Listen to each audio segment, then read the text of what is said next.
Hello, professionals and students. Let's welcome back. So let's try to answer the question. Question number 24.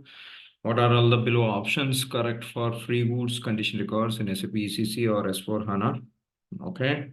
The first thing is condition record, exclusive type and item category for main and sub items, and or free goods, inclusive type, minimum quantity of main item, calculation type. Okay, all these are the different options I have given. See, you are look in the perspective of not the configuration. You have to look in the, you know, perspective of condition records of free goods. I think you are aware of this one. I have already loaded in my YouTube channel. VBN1 is a transaction code for creating free goods condition records. Let's try to understand this.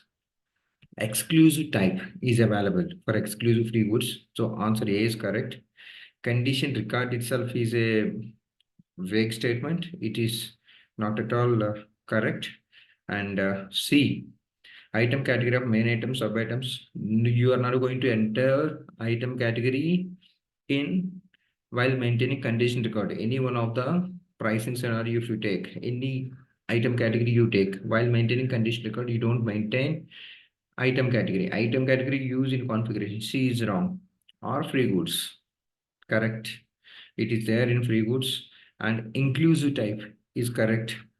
Minimum quantity of main item. Someone is giving like minimum quantity of main item, maximum quantity of main item. This is absolutely wrong statement. And calculation rule. Again, you have in standard 3 calculation rules, right?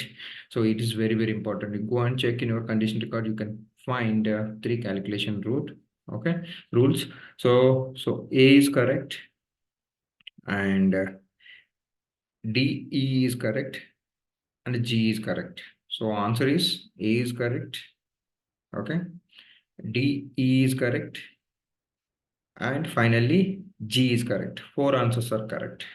Okay, how many are there? Total 7 options are there in that 4. It's a little like, if you are a free goods, it's easy. Otherwise, if you're in tension, you are confused while writing your examination, this question is bit tough actually. It looks like simple for you. Okay, so that's it. If you would like to have more knowledge from me, you can subscribe my channel. And if you like this video, if you want something, you can comment what you want. I'll find a time, I'll do it. And currently I'm holding 5,500 students in that sales and distribution, 108 hours. And this is real-time idoc training and getting master to write functional specification. These are 2 courses I specifically recommend who are in job trials. And in real time also it is useful, and I have different courses. I'm just providing these links in a description box of this video. Okay, if you really want, you can able to utilize this opportunity for your learning. Thank you so much. Wishing you all the best. Jai Bharat. Have a great day. All the best.